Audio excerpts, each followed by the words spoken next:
Vamos falar sobre processos de contratação, tanto do lado do contratante quanto do lado do contratado. Ah, Lucas, quem é você para falar isso? O que que isso significa e afins? Basicamente, nos últimos tempos, eu fiz uma série de contratações para a empresa, que eu sou uma das pessoas responsáveis por ela. E, basicamente, esse não é a minha função. Não sou RH, não mexo com RH, e, sinceramente, parte dessas contratações foi justamente um RH. De todo modo, isso me deu experiências o suficiente para elaborar algumas ideias. Eu continuo fazendo algumas entrevistas com alguns candidatos. Geralmente são pessoas de cargos altos que eu tenho para conversar. Ou seja, dá para variar bastante. E, em suma, parte desse meu processo de contratações, ele começa justamente na avaliação dos candidatos a partir de um currículo, ou ele começava nisso, né, antes de eu ter uma espécie de RH. E nesse momento, a primeira coisa que eu tentava buscar nos candidatos era justamente algum ponto de diferença que fizesse ele se destacar das outras pessoas. Tá, Lucas, isso é extremamente óbvio e todo mundo faz esse tipo de coisa. Só que quando eu digo o quesito de se destacar, não é necessariamente me baseando na faculdade que essa pessoa foi. Não. Na verdade, eu basicamente sempre ignorei faculdades, até porque, como vocês provavelmente já sabem, eu não sou uma pessoa que tem faculdade, tenho nenhum tipo de formação acadêmica superior. O que eu realmente busquei foi o que eu realmente tendo a buscar é algum tipo de, sei lá, incongruência em termos de profissão, em termos de experiências profissionais, desculpa, onde de alguma maneira eu vejo que essa pessoa fez mais de uma coisa de setores diferentes que de alguma maneira eu consigo ver como eles conectados. Então, eu vou dar o exemplo de, sei lá, uma pessoa que eu contratei, e essa foi diretamente para minha equipe, que tinha a experiência de lado tributário, que foi até uma coisa que ela falou que estava pensando em tirar do currículo dela, e a experiência de vendas. Para mim, isso foi o casamento perfeito para o tipo de pessoa que eu estava precisando naquele momento. Então, parte do que eu tendo a sempre buscar nos candidatos é esse negocinho diferente que me faz ver a pessoa com duas habilidades distintas, mas que podem ser ótimas e complementares. É o tipo de pessoa que eu tendo a buscar. Ah, Lucas, e quanto a pessoas jovens que não tiveram tantas experiências? Nesse caso, durante a olhada no currículo é mais difícil de você conseguir capturar, pelo menos eu acho que tem poucas coisas. Se a pessoa colocou algum tipo de projeto diferente, aí sim dá para capturar esse tipo de coisa, mostra que essa pessoa é proativa, está sempre buscando fazer coisas novas e afins. Mas eu também sempre gosto de perguntar, por exemplo, se essa pessoa se destacou no currículo por qualquer motivo, ela é jovem, não tem tantas experiências, dentro da entrevista se tem algum projeto que ela se orgulhou. Essa é uma das coisas que eu adoro, é uma pergunta que eu amo, você já fez algum projeto que você se orgulhou, tipo, muito? E a maioria das pessoas diz que não. Esse é um tipo de pergunta quase decisória ali, pra mim dizer ou não se essa pessoa faz sentido pra vaga. Mas, enfim, é o tipo de coisa que eu gosto de perguntar. E entrando mais ali no quesito da entrevista, vocês sempre vão me ver pedindo para a pessoa inicialmente me contar sobre o background dela. Ou seja, eu quero saber o que ela começou fazendo, como que foi, o que ela começou a fazer, como que foi esse processo de evolução ao longo da carreira dela, para então eu capturar pequenas coisas enquanto ela vai me contando ali, ou pequenas habilidades que ela cita, que ela precisou desenvolver, ou ela desenvolveu nessas experiências, para depois fazer perguntas mais específicas.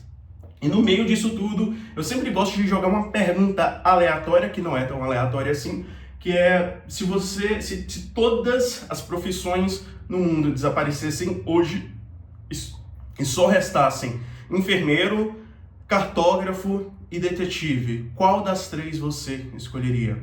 E isso me diz que tipo de pessoa é essa e se ela vai ter mais um grau de assertividade para essa vaga ou não.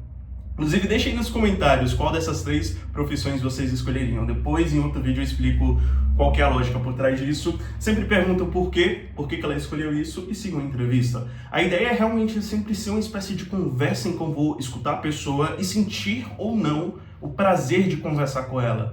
E eu acho que esse é outro dos pontos diferenciais disso tudo. Porque se eu faço uma entrevista com a pessoa, e isso já aconteceu várias vezes, e eu simplesmente quero me matar durante a entrevista ou depois da entrevista, significa que nem essa pessoa vai passar, sabe? Tem isso. É literalmente, não sei, pelo menos as pessoas que mais me chamaram a atenção e, de certa forma, as pessoas que eu dei o aval para a contratação, eu falei, putz, essa pessoa faz bastante sentido, foram aquelas que a nossa reunião foi mais do que uma reunião, foi uma conversa. Nós não ficamos ali os 30, 45 minutos ali só escutando a pessoa, ou simplesmente virou uma conversa, deu pra eu e essa outra pessoa trocarmos algumas ideias, trocarmos algumas figurinhas, e não foi entediante nem para ela, nem para mim.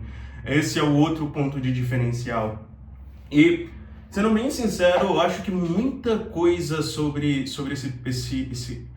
esses processos não os processos de contratação, mas algo que sempre me fascinou foi o processo de você escolher as pessoas certas. E isso sempre me fascinou porque, basicamente, quando você está falando de uma empresa, da construção de alguma coisa, você ter pessoas talentosas ao seu lado é a diferença fundamental. Tem muitas outras empresas, inclusive concorrentes dessa empresa que eu faço parte, que eles têm muito dinheiro. Quando eu digo muito dinheiro, os caras têm muito dinheiro, mas eles não têm pessoas talentosas e eles não conseguem manter pessoas talentosas. Eu sinceramente acho que esse é o diferencial de qualquer empresa, por mais clichê que isso soe, e a pessoa que contrata, a pessoa que sabe escolher as pessoas certas, sabe fazer essa análise e eventualmente utilizar essas pessoas certas, é quem realmente vai fazer toda a diferença nesse processo. Ah, Lucas, você está falando isso porque você é extremamente bom nisso. Eu sinceramente desconfio que eu tenho essa habilidade, eu sou relativamente bom por N motivos na leitura de pessoas, mas eu não acho que essa seja a minha função, eu não acho que esse seja o meu objetivo, esse não é o tipo de coisa que eu quero fazer a longo prazo. Não é à toa que, como eu sempre gosto de fazer, nesses processos eu sempre gosto e prefiro contratar pessoas que eu acho que são muito melhores do que eu, ou que eu acho que podem ser muito melhores do que eu. Então foi exatamente isso que eu fiz, eu consegui terceirizar, consegui encontrar uma outra pessoa que é extremamente fenomenal nisso, muito melhor, anos de experiência nisso, e ela vai fazer isso. E por que eu valorizo tanto essa pessoa e por que eu valorizo tanto essa função? É porque o processo de contratação, além dele ser extremamente chato, difícil, é complexo você encontrar as pessoas certas, é complexo você criar ali um sistema de avaliação, é complexo você olhar todos os currículos, é complexo tudo isso, além de toda essa grau de complexidade que essa pessoa precisa lidar, ao mesmo tempo a função dela, na minha opinião, é uma das mais vitais dentro de uma empresa, porque ela está escolhendo os talentos, ou seja, o que faz ser um diferencial ou não na empresa. É por isso que, da perspectiva do contratador, da perspectiva da pessoa que está contratando, contratar é extremamente difícil, e se você não faz as boas contratações, você basicamente está declarando o final da sua empresa. E da perspectiva do contratado, eu acho que você sempre precisa ter a mentalidade de que você está numa conversa e não numa entrevista. Isso vai diminuir talvez o seu nervosismo, e mesmo se você estiver nervoso, não é isso que a pessoa ali do outro lado está olhando. O que ela está realmente olhando é quais são as suas habilidades, e no meu caso, quais são as suas soft skills, hard skills, o quão rápido você consegue aprender novas habilidades, como que você vai se comportar diante de um ambiente de extrema mudança e de constante movimento, que é a empresa que eu faço parte. Enfim, esse vídeo foi extremamente aleatório enquanto eu estava me vestindo aqui. Hoje eu tenho uma reunião relativamente importante. Tô médio, tô meio feio ainda, né? Mas é isso, deixa seu comentário aí e me conta. Enfermeiro ou enfermeira, cartógrafo ou cartógrafa ou detetive? Qual das 3 profissões vocês escolheriam? Se tiver alguns comentários, depois eu gravo um vídeo explicando qual que é a lógica por trás disso e o que significa, ou que tipo de pessoa você é escolhendo cada uma dessas 3. E também eu contar outra pergunta que eu adoro fazer para alguns candidatos, mas não para todo mundo. É isso, goodbye.